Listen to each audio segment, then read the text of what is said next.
Эпидситуация в республике по-прежнему остается темой номер один. Особое внимание сосредоточено на детях.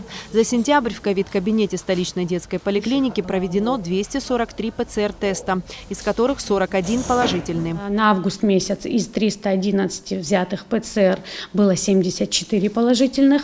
В июле месяце из 330 взятых ПЦР 180 было положительных. Не исключены все остальные заболевания, то есть никто не отменил на сегодняшний день простудные заболевания, ОРВИ, ОРЗ и другие диагнозы.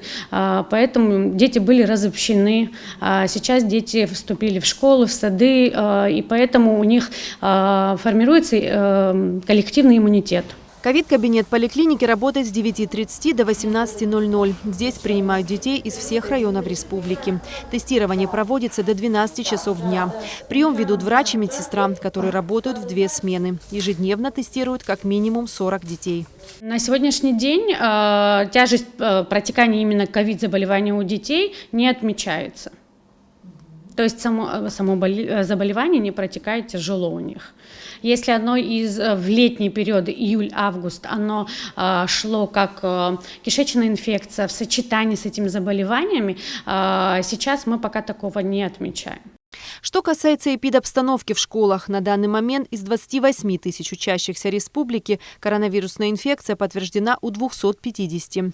Из 4 тысяч педагогов болеют около 50 человек. Все школы обеспечены необходимыми дезинфицирующими и защитными средствами. Практически везде соблюдаются санитарные нормы. Министерство просвещения постоянно мониторит ситуацию. Самое большое – это в городе Сухум, потому что и учащихся, и самые большие школы, это то есть на самоизоляции в городе, в столице находится более 300 человек на самоизоляции. По республике школы закрыты, только буквально вчера на карантин был отправлен Чемчирская школа-интернат. Вторая Гудеутская школа была закрыта, но с понедельника она начала работать. Есть, конечно же, локальные очаги, но в тесном сотрудничестве школы, руководства школы с районными санитарными врачами проходят все необходимые мероприятия. Тот факт, что заболеваемость коронавирусом особенно распространена в столичных школах, отмечает и главный санитарный врач Сухума Алла Беляева. По ее словам, цифры растут, но ситуация не катастрофическая. Я могу сказать понедельно по росту заболеваемости среди детей города Сухум. Вот, например, на 11 сентября детей было 8 человек, заболевших за неделю.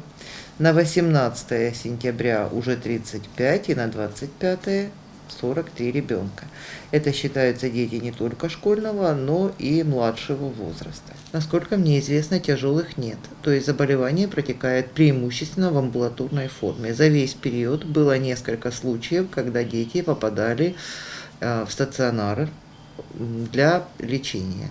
Но там буквально до десятка случаев, насколько мне это известно. Алла Беляева также сообщила, что, возможно, будет принято решение об уменьшении карантинного срока для школьников до недели, в связи с тем, что у вируса штамма Дельта сократился инкубационный период. Мы еще раз проанализируем все доступные нам научные данные, и, возможно, такое решение будет принято. Пока оно еще официально не принято, но мы идем к этому. По словам Аллы Беляевой, если заболеваемость в детских учреждениях будет расти быстрее, не исключено закрытие отдельных классов, школ и садов на определенный срок. Условно у нас 15 школ, да? Условно 5 спокойных, 5 средние, и там одна, допустим, дает очень высокую по сравнению с остальными заболеваемость. Соответственно, мы эту школу, где высокая заболеваемость, временно закроем на неделю, разорвем цепочку, и потом обратно она будет работать. Из-за этого нет смысла закрывать все школы. У нас есть школы абсолютно благополучные. У меня по 13-й школе нет ни одного случая заболевания. По 12-й нет ни одного случая заболевания. То есть зачем мы будем закрывать эти школы, если в какой-то школе пошел рост? Смысла в этом нет.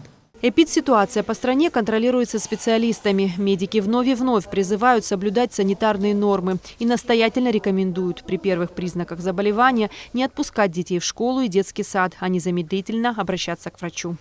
Эсма Гуланзе, Рамо Камке, Абхазское телевидение.